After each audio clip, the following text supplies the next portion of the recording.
The next morning, Taiho and Jiwoo were led to a different part of the archive, deeper than they had gone before. This room was smaller, with walls that seemed to pulse with light.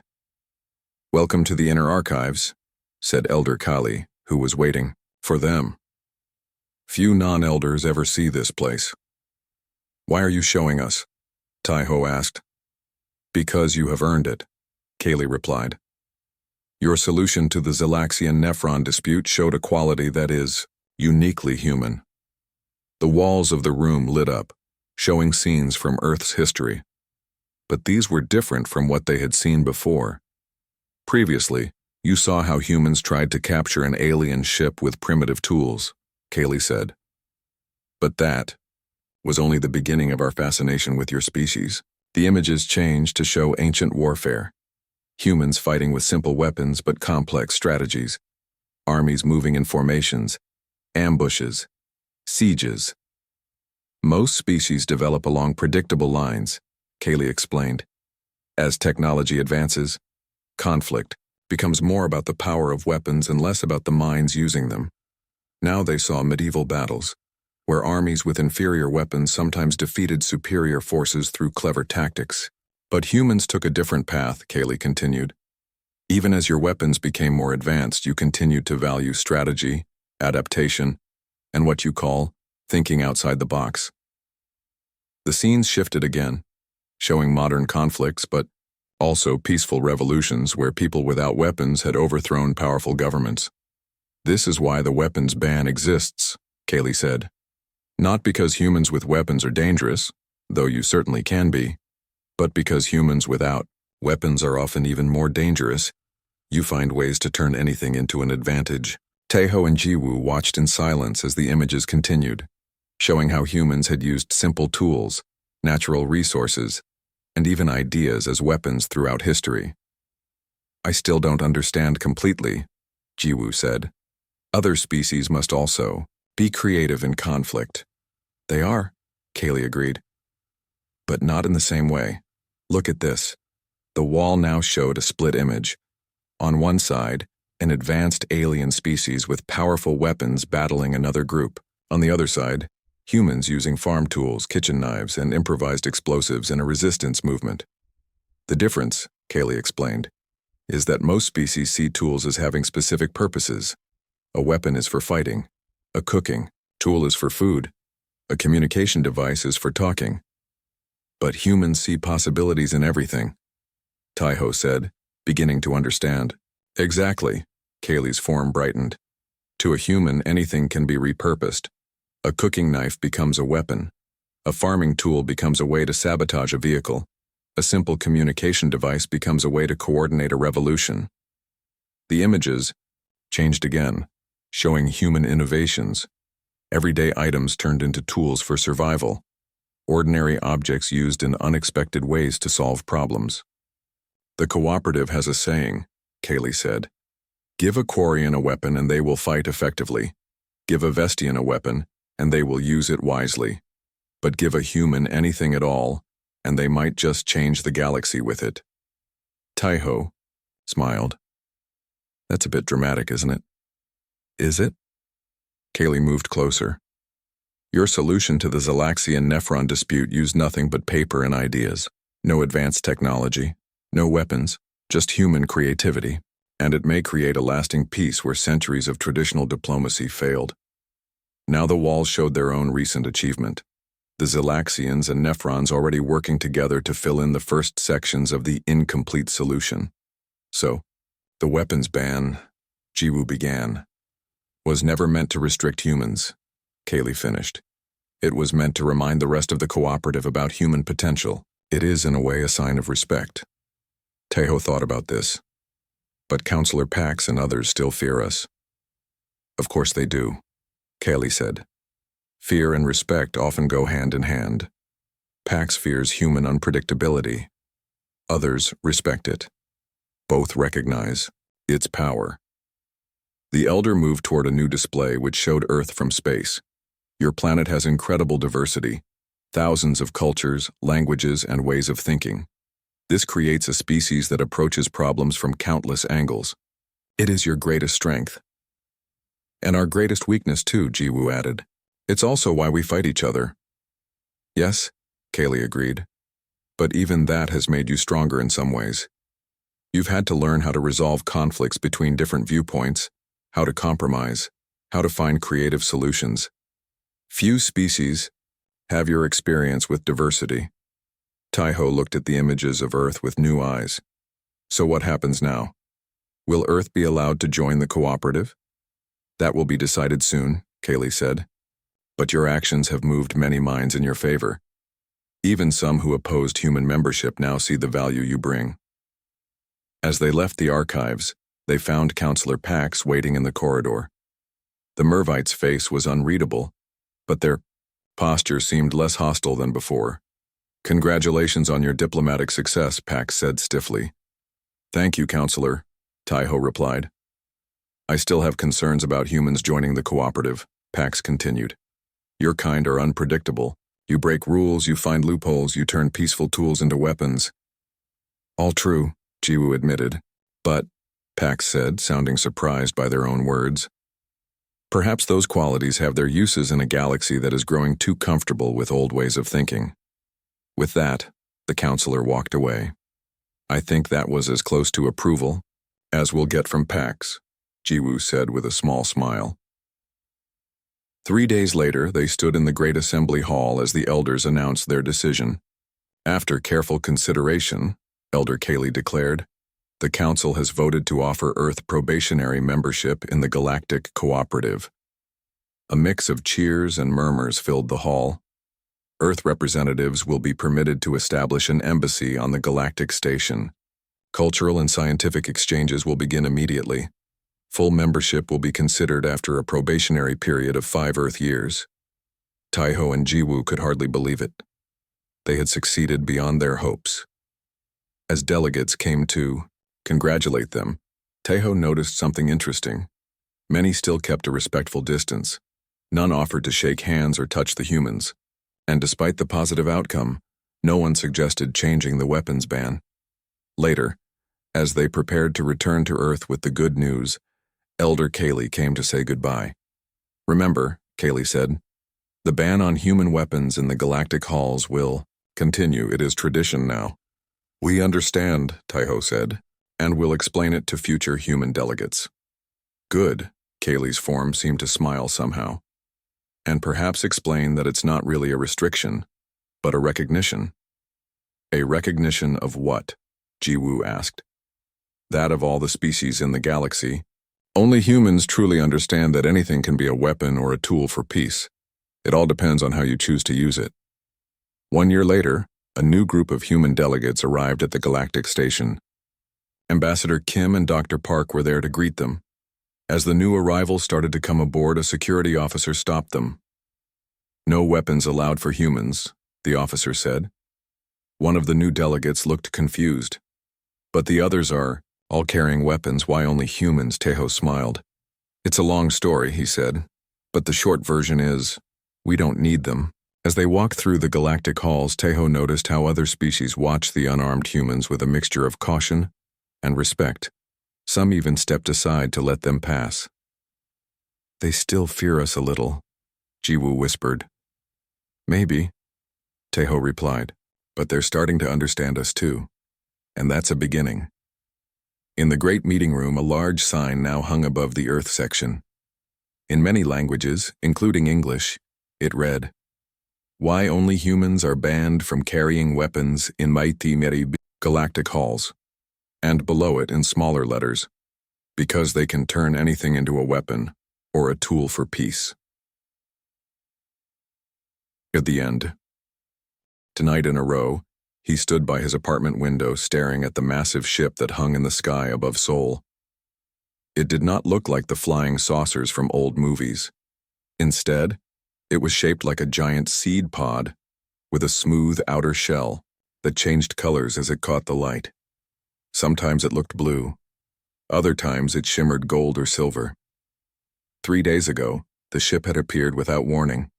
There was no signal, no message, and no attack. It simply appeared and waited.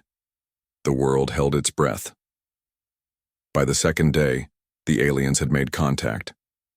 They called themselves the Galactic Cooperative. They had been watching Earth for a long time, they said. Now they wanted to invite humans to join them. Ambassador Kim? A voice called from behind him. Taeho turned away from the window. His assistant Minji stood in the doorway of his office holding a tablet. "The president is on the line," she said. Taeho nodded and took the tablet.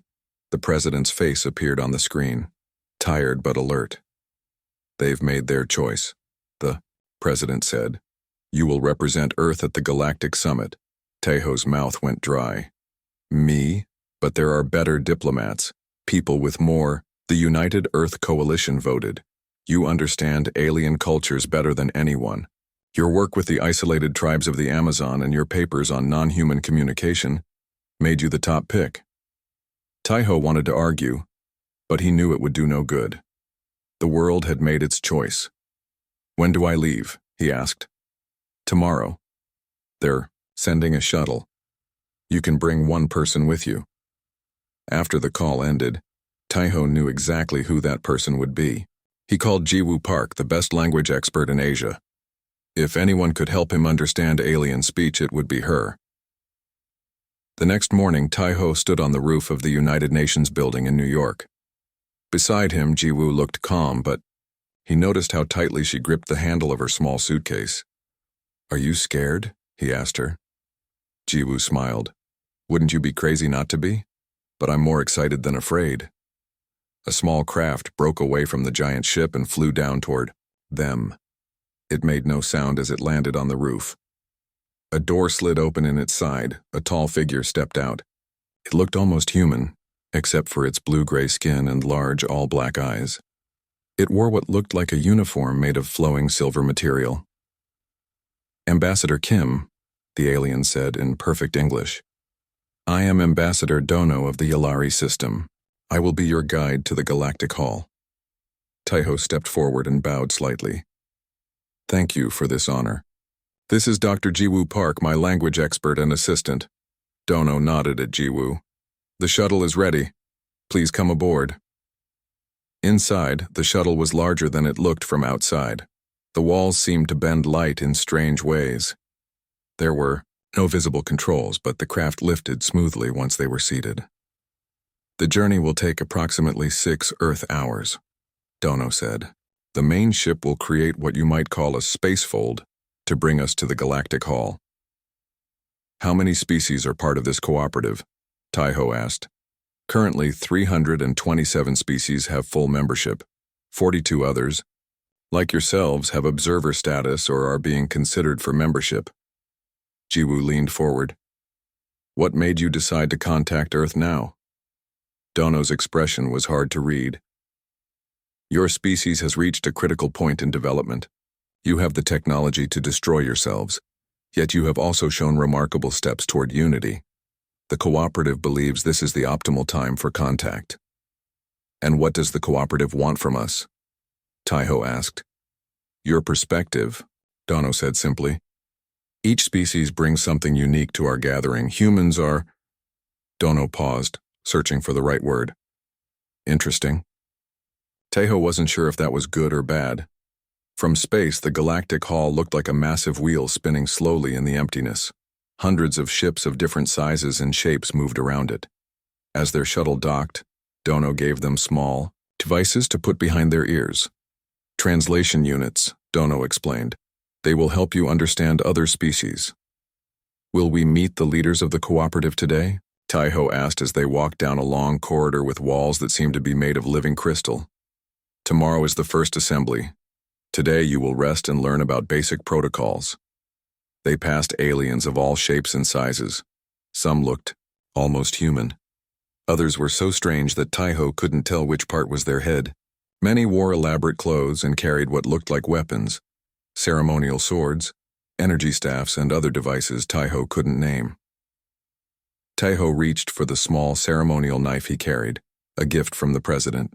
It was meant to be, presented as a token of Earth's peaceful intentions. Dono's hand shot out, grabbing Taeho's wrist with surprising strength. "No," Dono said firmly. "Humans are not permitted weapons in the galactic halls." Taeho frowned. But the others, he pointed to a tall insect-like being carrying what looked like a spear. Other species have different permissions, Dono said.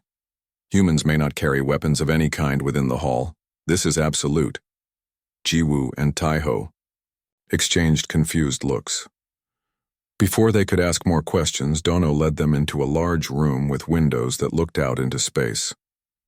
These will be your quarters during your stay, Dono said. Rest now. Tomorrow will be a significant day for your species. After Dono left, Jiwoo walked to the window and looked out at the stars. Did you notice? She asked. Every other representative we passed was armed in some way. Taiho nodded. But we're not allowed to be.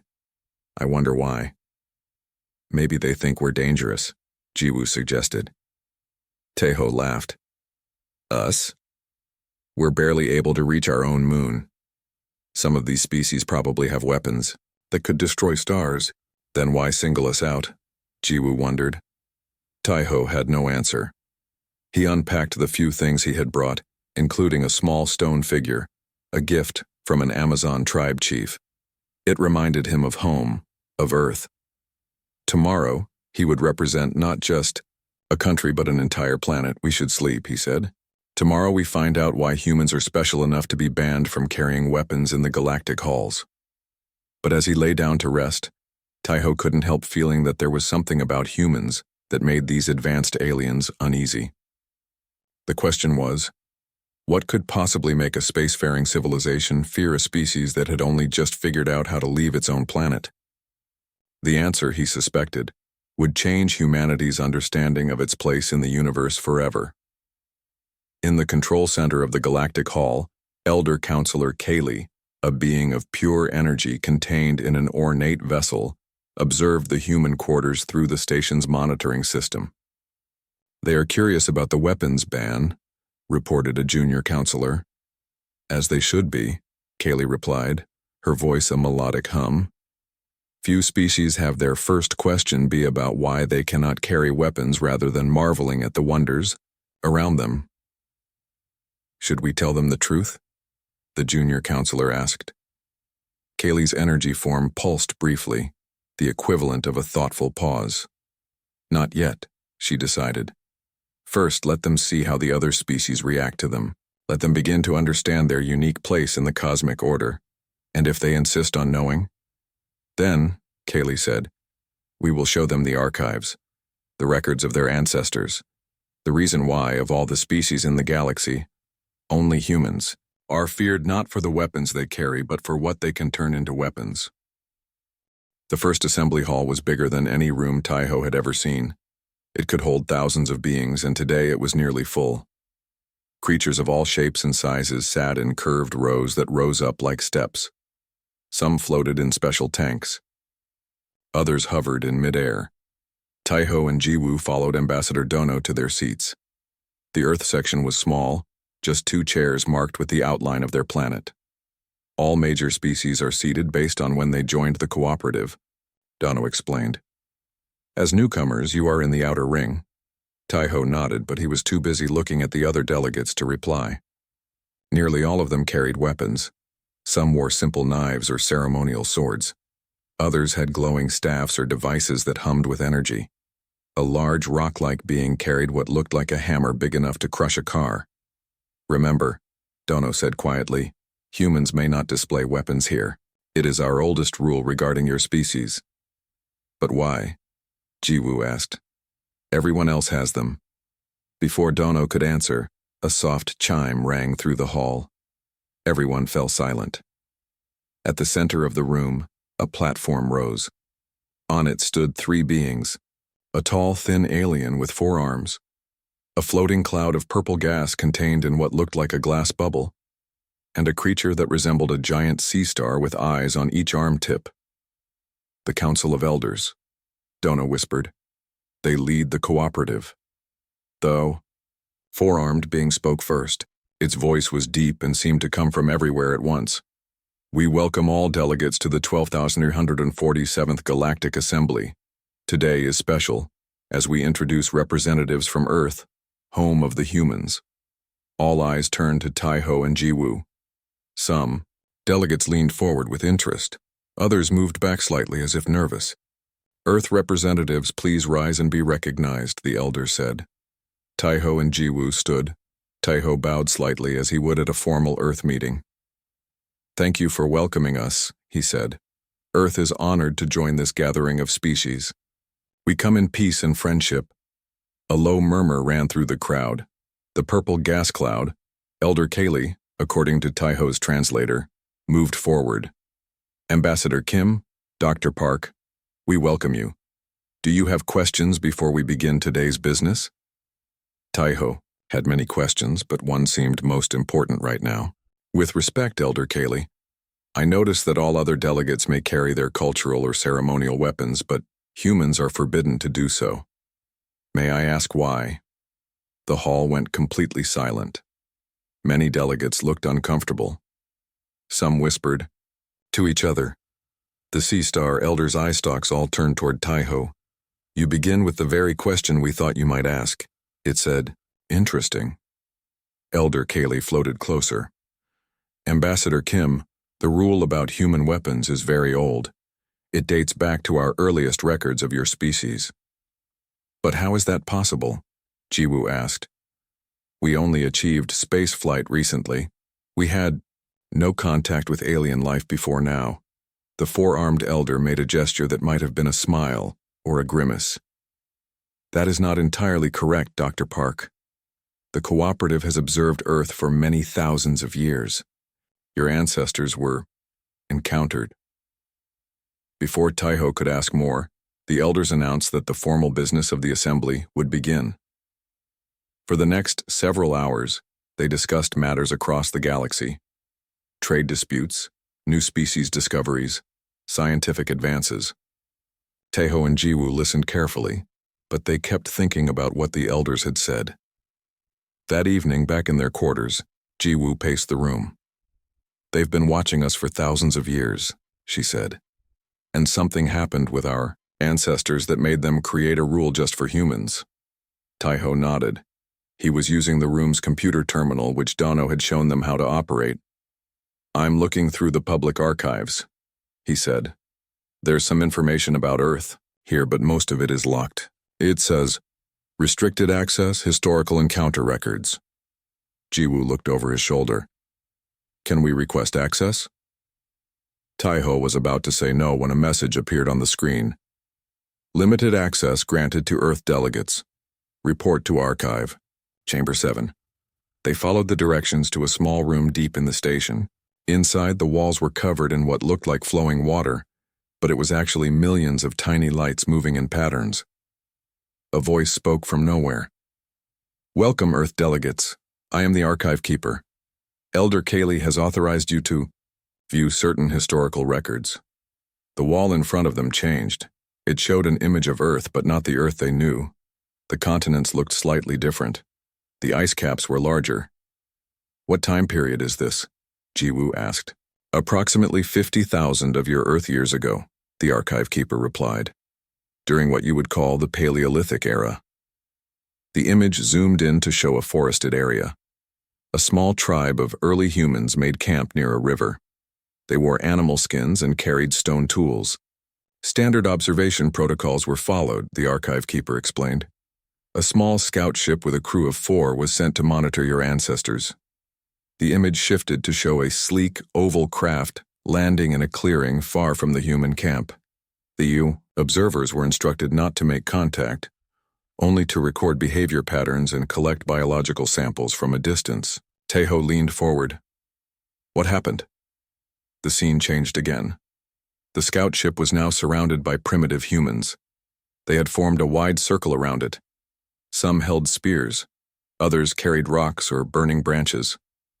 "Your ancestors detected the scout ship," the archive keeper said. "This was unexpected.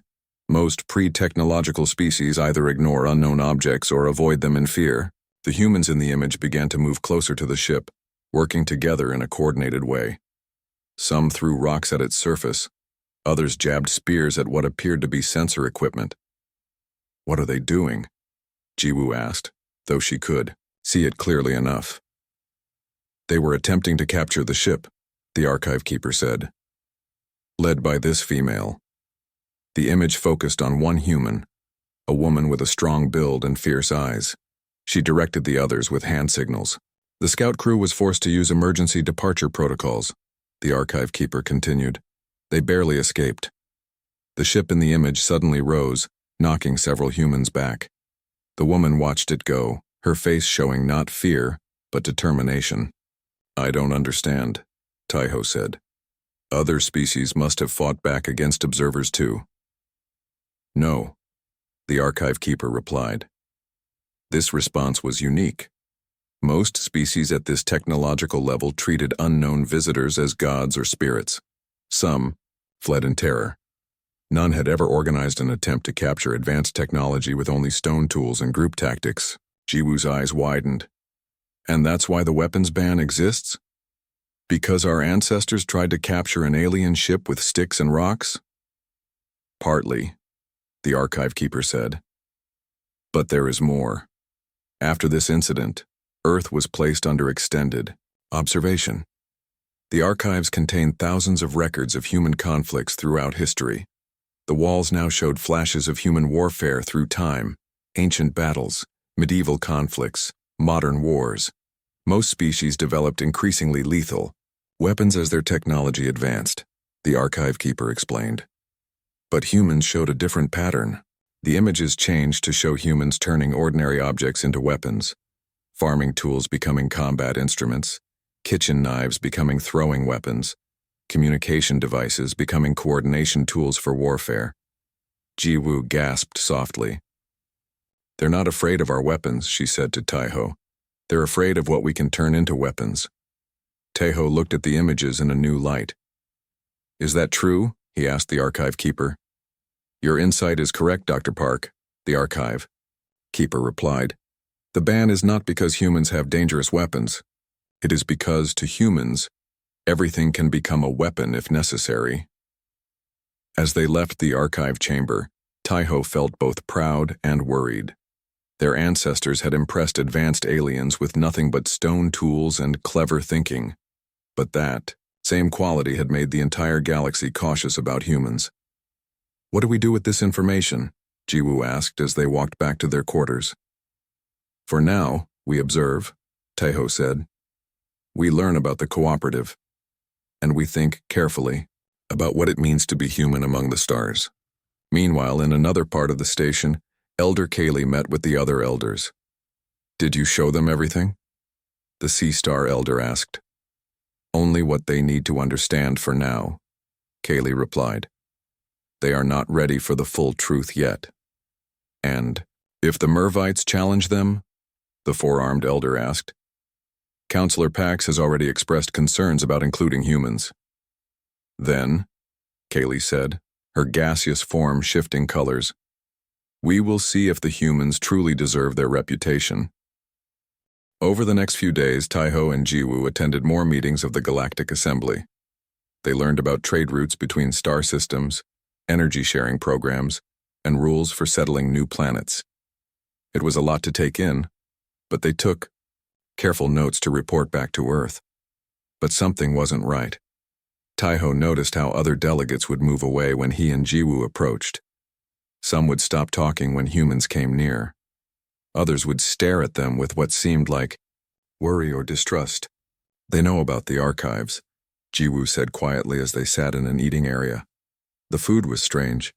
Cubes of different colors that tasted like Earth foods but looked nothing like them. They know what our ancestors did. Taiho nodded. And they think we're dangerous because of it. A tall, blue-skinned being approached their table. It had 6 fingers on each hand and silver patterns on its face. According to Taiho's translator, this was Counselor Pax of the Mervite Federation, one of the most powerful groups in the cooperative. Earth delegates, Pax said, not sitting down. I trust you are finding your stay educational. Yes, Counselor, Taiho replied politely. We're learning a great deal. Pax made a sound that might have been a laugh. Good. Learn all you can. But know that many of us question whether humans are ready to join the cooperative. Jiwoo frowned. Why wouldn't we? Be ready? We've shown we want peace. Have you? Pax asked. Your history suggests otherwise. Just last century, your people fought 2 world wars. You built weapons that could destroy your entire planet. You fight over resources, land, even ideas. Pax leaned closer. And you do all this with such creativity. All species have violent histories, Taiho said. We're learning to be better. Pax straightened up. Perhaps, but some of us feel it's too soon to let humans have access to advanced technology. You might use it in ways we can't predict. With that, Pax walked away, leaving Taiho and Jiwoo feeling uneasy. That afternoon, a new issue came before the assembly. 2 species, the Xylaxians and the Nephrons, were arguing over who owned a moon in a far-off star system. Both claimed they needed the moon's special minerals. The Xylaxian representative, a tall being with green scales and 4 eyes, spoke first. The moon of Zeta 9 has been in Xylaxian space for 500 years. The minerals there are vital to our shipbuilding industries. The Nephron delegate, who looked like a large furry octopus, waved its tentacles angrily. The moon was never officially claimed. Nephron explorers found new deposits last year. By right of discovery, those deposits are ours. The argument went back and forth. Other delegates joined in, some supporting the Xylaxians, others backing the Nephrons. Neither side would give in. Taiho listened carefully. Something about the situation seemed familiar. He leaned over to Jiwoo. This reminds me of a game theory problem I studied in economics. Both sides think they can only win if the other loses. Jiwoo nodded. But there might be a third option if they could see it. Taiho raised his hand to speak. Elder Kali, who was leading the discussion, noticed him. The Earth delegate wishes to speak, Kali announced. This is unusual, as observer species rarely participate in disputes. All eyes turned to Taiho as he stood up. With respect, elders and delegates, I've been listening to this dispute and I think there might be a solution neither side has considered. Before he could continue, Counselor Pax interrupted. What could a primitive species possibly contribute to discussions of galactic politics? They've barely left their own planet. They know nothing of space resources or interspecies negotiations. Some delegates murmured in agreement. Others looked uncomfortable. Elder Kali's gaseous form shifted colors, from purple to a deep blue. Counselor Pax, all voices in the assembly deserve respect. Please continue, Ambassador Kim. Taiho nodded his thanks. On Earth, we've had similar disputes over limited resources. Sometimes the best solution isn't for one side to win and one to lose. Sometimes both can win if they work together. Explain, said the Sea Star Elder, its eye stalks focused on Taiho. The Xylaxians need the minerals for shipbuilding. The Nephrons discovered new deposits. What if they shared the moon? The Xylaxians could provide their shipbuilding technology to the Nephrons in exchange for access to the new deposits. Both would benefit more than if they fought over the moon. The hall was quiet as the delegates considered this idea. The Xylaxian representative spoke first. We have never shared our shipbuilding secrets.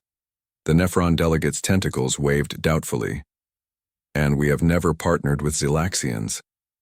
But you've never tried, Jiwoo added, standing next to Taiho. Sometimes the best partners are those who are most different from you. They see things you don't. Counselor Pax moved to the center of the hall. This is absurd. These humans know nothing of our histories, our technologies, or our needs. Their simple solution ignores centuries of complex relations between species. Elder Kali floated forward. Perhaps, or perhaps a fresh perspective is exactly what we need. The elder turned to face the whole assembly. I propose a test, a diplomatic challenge. The other elders conferred briefly, then nodded their agreement. 3 species will be selected to find a peaceful solution to the dispute between the Xylaxians and Nephrons, Elder Kali announced. The technologically advanced Quarians known for their analytical minds, the ancient and wise Vestians with their thousands of years of diplomatic experience, and, Kali paused, the humans as the unknown variable. A buzz of excitement and surprise filled the hall. Each group will have 3 days to develop their solution, the 4-armed elder added. Then they will present their ideas to the assembly, and the Xylaxians and Nephrons will choose which plan to follow. Tejo felt a mix of pride and fear. This was their chance to prove that humans belonged in the cooperative, but it was also a huge responsibility. Counselor Pax approached them as the assembly ended. "You got lucky today," Pax said. "The elders are curious about humans. But curiosity doesn't mean acceptance. When you fail at this challenge, and you will fail, many of us will push to send you back to Earth without membership in the cooperative." After Pax left, Jiwoo looked at Taiho with worry. "What have we gotten ourselves into? We don't know anything about Zelaxian-Nephron relations." Taiho took a deep breath. "No, but we know about human relations, about how people fight and make peace. Maybe that's enough." Back in their quarters, Taiho and Jiwoo were surprised to find Elder Kaylee waiting for them. "You took a risk today speaking up in the assembly," Kaylee said, her voice soft but clear. "It was very human of you." "Was that a compliment or a criticism?" Jiwoo asked. Kaylee's form rippled in what might have been amusement. "Neither, just an observation. Humans see patterns quickly and aren't afraid to suggest new ideas, even in unfamiliar situations. We just want to help," Taiho said. "I know," Kali replied. "That's why I supported the challenge. Many in the cooperative fear humans because of what they've seen in your history. They think you're too unpredictable, too adaptable, too willing to break rules to achieve your goals." "And what do you think?" Taiho asked.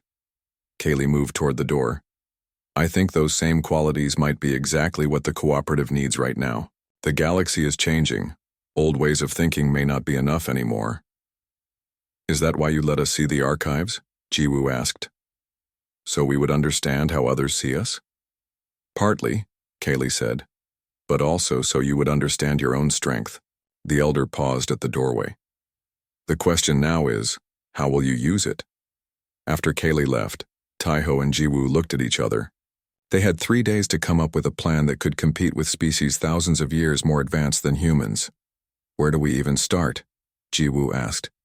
Taiho smiled for the first time since the challenge was announced.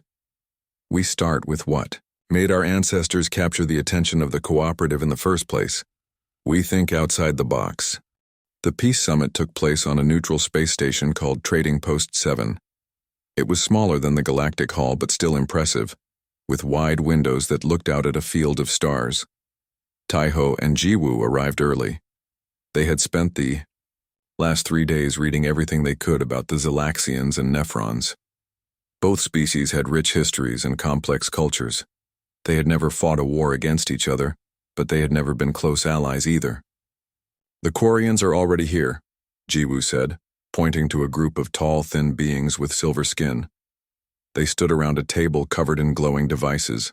"And the Vestians," Taiho added, nodding toward 3 beings who looked like walking trees with faces in their trunks. The Vestians were one of the oldest species in the cooperative, with over 15,000 years of recorded history. A door slid open, and the Zelaxian and Nephron delegations entered. Behind them came the 3 elders and several other important delegates, including Counselor Pax, who gave the humans a cold look. Elder Kaylee floated to the center of the room. "Welcome to the Peace Summit," Kaylee said. "Today, 3 delegations will present their solutions to the dispute over the moon of Zeta 9. The Zelaxians and Nephrons have agreed to consider all proposals with open minds." The 4-armed elder spoke next. "Each delegation will have 1 hour to present their plan. The Quarians will go first, followed by the Vestians, and finally the humans." The Quarian presentation was impressive. Their leader, a being named Narit, showed complex 3D models and charts. They had developed computer programs that calculated exactly how the moon's resources could be divided based on each species' needs. "Our analysis shows that splitting the moon into northern and southern hemispheres gives each species access to 48.3% of the valuable minerals," Narit explained. The remaining 3.4% would be set aside as a neutral zone. The Quarians had thought of everything: mining schedules, transportation routes, even ways to prevent environmental damage to the moon. Their solution was logical and fair. Next came the Vestians. Their leader, Olam, was over 900 years old and had helped solve dozens of disputes between species. "We have studied 15,943 years of diplomatic history," Olam said in a deep, slow voice. "Based on this knowledge, we propose a time-sharing agreement." The Vestians suggested that the Zelaxians and Nephrons would each control the moon for 50 years at a time. One would mine while the other received a share of the profits. Then, they would switch. "This system has worked in 12 similar disputes," Olam concluded. "It is tried and tested." Both presentations were met with approving nods from many delegates. Now it was the humans' turn. Taiho stood up, feeling nervous. He and Jiwoo had brought only simple tools, paper, pencils, and their own ideas. Delegates of the cooperative, elders, representatives of Zelax and Nephron, Taiho began. "We have listened carefully to the excellent proposals from the Quarians and Vestians. Their solutions are based on advanced technology and centuries of diplomatic experience."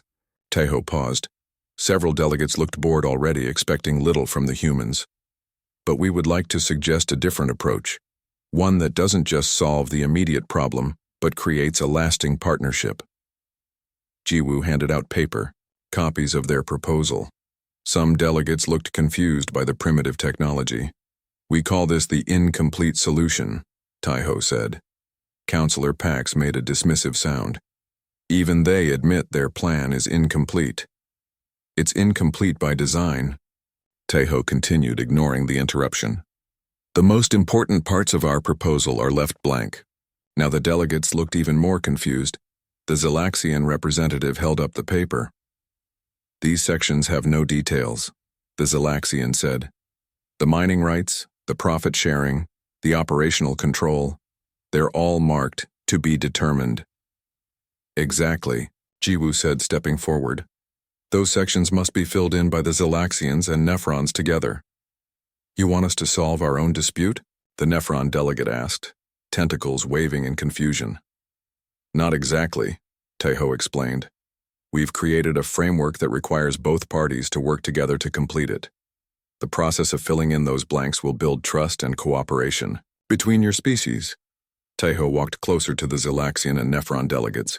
"In human history," he said, "we've learned that the strongest peace agreements aren't the ones forced on parties from outside. They're the ones where the parties themselves help create the solution." "This is ridiculous," Councillor Pax said loudly. "They've basically done no work at all. They're asking the disputing parties to solve their own problem." Elder Kaylee's gaseous form shifted colors slightly. "Let them finish, Councillor." Taiho nodded his thanks. "We've included guidelines for how to work together, and we've built in a unique feature. As you fill in each section, both parties must find at least 3 ways that the solution benefits the other side, not just themselves." Jiwoo added, "We've also included a surprise element. Every 6 months, a new challenge or opportunity will be randomly selected from this box." She held up a small container. "Both parties must work together to solve it. This keeps the partnership active and prevents it from becoming stale." The room was quiet as the delegates considered this unusual approach. The Zelaxian representative spoke first. "So instead of giving us a complete solution, you're giving us a process?" "Yes," Taiho said, "because the process of working together is as important as the final agreement." The Nephron delegate's tentacles moved thoughtfully. "It would require much more effort from us." "It would," Jiwoo agreed, "but the result would be uniquely yours, not something imposed by outsiders." Elder Kaylee floated forward. "An interesting approach, but now we must allow the Zelaxians and Nephrons time to consider all 3 proposals. They will announce their decision tomorrow." That evening, Taiho and Jiwoo waited anxiously in their temporary quarters on the space station. "Do you think they'll choose our plan?" Jiwoo asked. "The other proposals were so much more detailed." "I don't know," Taiho admitted. "Our approach is risky. It asks more of them than the other plans do. But it also gives them more control," Jiwoo pointed out. "And more dignity." A soft chime announced a visitor. The door slid open to reveal the Zelaxian representative. Ambassador Kim, Dr. Park, the Zalaxian said. I hope I'm not disturbing you. Not at all, Taiho said, surprised. Please come in. The Zalaxian entered, moving with a smooth grace despite their large size. I wanted to ask about something in your proposal, the Zalaxian said. This idea of finding benefits for the other party, it's unusual. It comes from human negotiation techniques, Jiwoo explained. When each side must think about how the other benefits, it changes the way they see the problem. The Zalaxian's 4 eyes blinked in sequence. It forces empathy. Yes, Taiho said. And empathy is the foundation of lasting peace. After the Zalaxian left, they had another visitor, the Nephron delegate. Your approach requires trust, the Nephron said, tentacles moving slowly. Trust is difficult between species with little history together. That's true, Taiho agreed, but trust can be built step by step. Each successfully completed section of the agreement builds more trust for the next part. The Nephrons seemed to consider this. Among my people, we have a saying, the strongest bonds are those we forge ourselves. Your method seems to understand this. After both visitors had gone, Taiho and Jiwoo looked at each other with new hope. Maybe they're actually considering our plan, Jiwoo said. We'll know tomorrow, Taiho replied. The next day, all 3 delegations gathered again in the main hall of the space station. The elders were present along with many observers, including Counselor Pax, who looked confident that the humans would fail. Elder Kaylee called the meeting to order. The Zalaxians and Nephrons have considered all 3 proposals carefully. They will now announce their decision. The Zalaxian and Nephron representatives stepped forward together. We have chosen, the Zalaxian began. The human proposal. The Nephron finished. A murmur of surprise ran through the room. Counselor Pax's face showed shock and disbelief. We believe that working together to complete the agreement will build stronger relations between our species, the Zalaxian explained. The process may be challenging, the Nephron added, but the results will be more meaningful because we helped create them. Elder Kaylee's gaseous form brightened. Then it is decided. The human proposal will be implemented. As the meeting ended, Taiho and Jiwoo received congratulations from many delegates, including the Quarians and Vestians, who showed no hard feelings about their proposals not being chosen. Counselor Pax walked past them without a word, but Elder Kaylee approached, her bubble housing floating gently in the air.